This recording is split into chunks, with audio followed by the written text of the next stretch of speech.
wabarakatuh. Bismillahirrahmanirrahim. Assalamualaikum warahmatullahi wabarakatuh. Sobat-sobat Kusuma dimanapun sobat-sobat berada. Jumpa lagi sob dengan channel Yadi Eti. Baik, kita masih membahas seputar ikan ya. Ini saya menanggapi ada beberapa di kolom komentar ya. Terutama dalam beberapa hari ini ikannya mati ya. Ada yang baru mulai ya. Jadi memelihara ikan mas koki lah terutama ya, ikannya mati. Jadi perlu rasanya saya untuk turun gunung. Oke, simak aja videonya sob.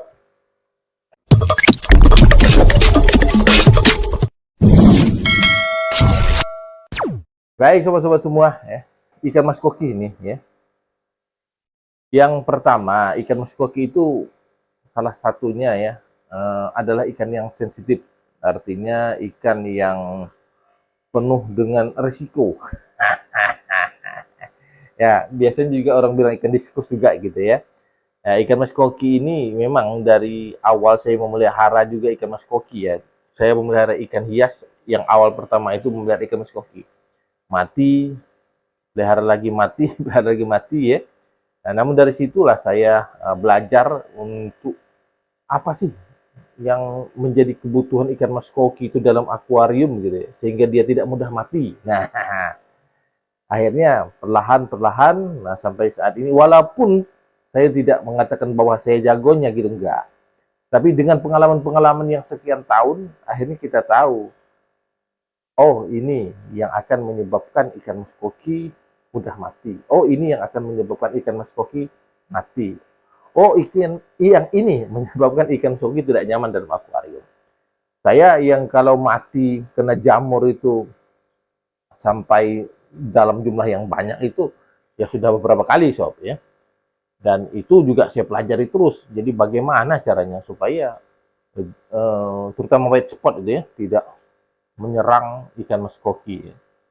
Kadang-kadang pun kita masih juga ada kecolongan gitu ya. Tapi dengan pengalaman-pengalaman yang kita alami selama ini, tentu kita akan lebih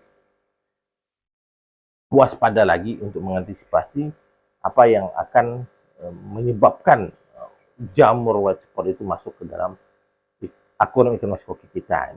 Tapi yang kembali kita yang di awal tadi ya sobat-sobat semua ya, apa yang menyebabkan ikan mas koki itu mati atau mudah mati dalam akuarium, apalagi itu tadi, apalagi kalau kita memelihara ikan mas koki awal-awal, pemula, ya, newbie. Ya.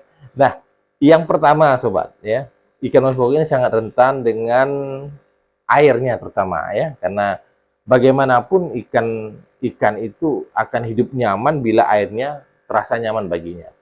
Jadi usahakan airnya itu nyaman dulu. Yang pertama kita suplai oksigen dulu. Oksigen terlarut di dalam akuarium kita sehingga ikan mas koki tidak mudah atau tidak tipis dengan oksigen di dalam air akuarium itu. Jadi melimpah dia ya. Nah, caranya bagaimana? Ini banyak juga pertanyaan, sekaligus saya jawab nih sobat-sobat semua. Bolehkah kita tidak memakai aerator? Boleh.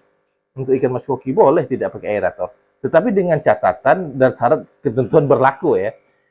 Harus ada gemercik air. Harus ada gemercik air di dalam akuarium itu.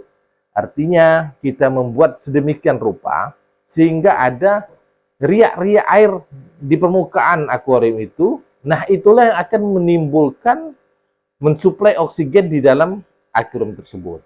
Jadi, usahakan bagaimana caranya? Bisa dengan sobat-sobat seperti saya memakai top filter. Ya, top filter itu yang filter yang di atas dengan air mengucur ke bawah ya.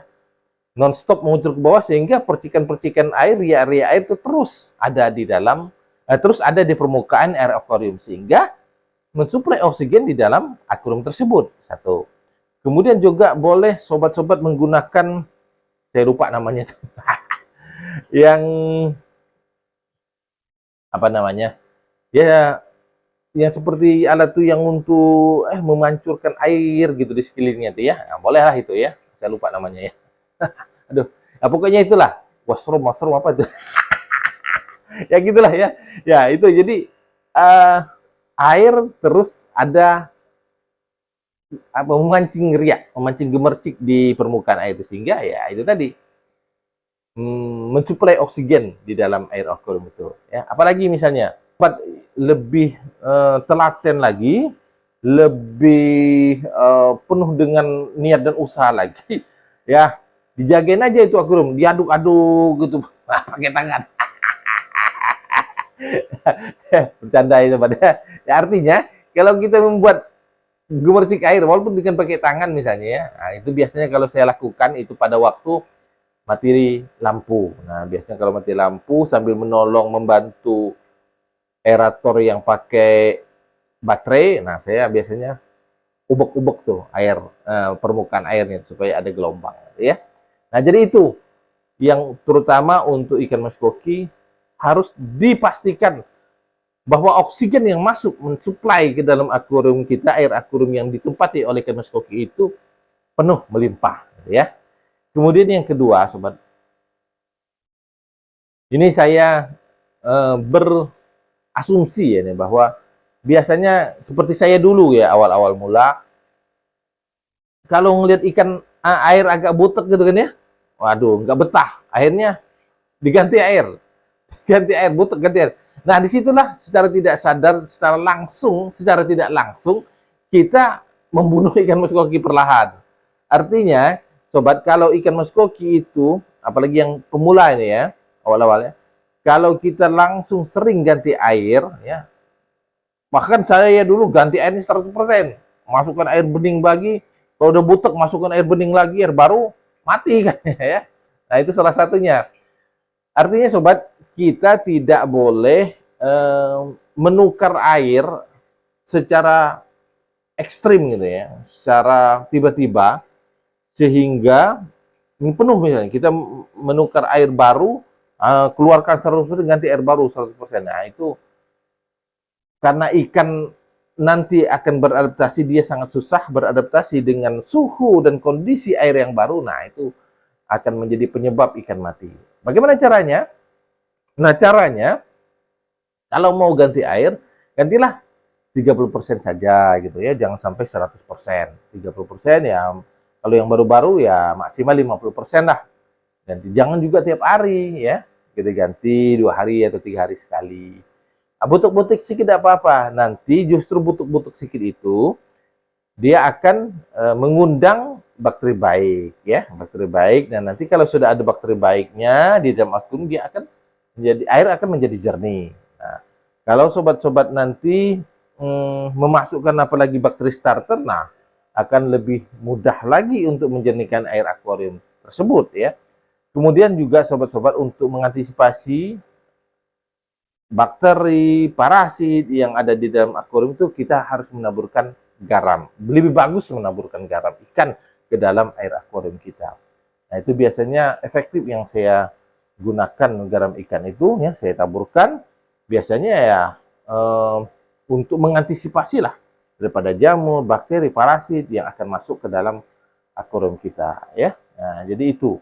Kemudian usahakan juga sahabat memasang water heater suhu tertentu, dengan catatan ya sobat-sobat ya, ikan mas koki itu senang dengan suhu yang di bawah, suhu yang dingin, suhu yang sejuk gitu ya. Tetapi suhu sejuk itu yang akan membuat ikan mas koki celaka. Nanti akan masuk jamur, parasit, terutama white spot ya, yang akan menyerang ikan mas koki. Jadi, walaupun ikan mas koki itu doyannya suhu yang dingin, suhu yang sejuk, nah kita harus memasang water heater agar di suhu tertentu, di kehangatan tertentu, itu bakteri atau jamur akan mati. Nah, saya biasanya selalu menyeting di angka 29 derajat sampai 30 derajat dengan water heater ya. Nah, ini non-stop nih, hidup terus tuh water heater. Nah, dengan begitu terjaga untuk dari serangan-serangan bakteri, serangan-serangan jamur, terutama jamur white spot ya.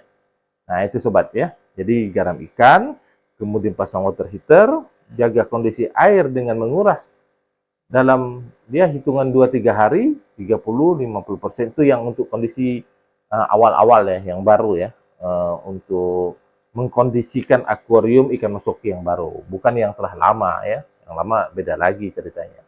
Ya, itu ya sobat-sobat ya. Jadi mudah-mudahan sahabat-sahabat yang pemula newbie tadi bisa terbantukanlah dengan konten ini sehingga bisa lebih mengantisipasi.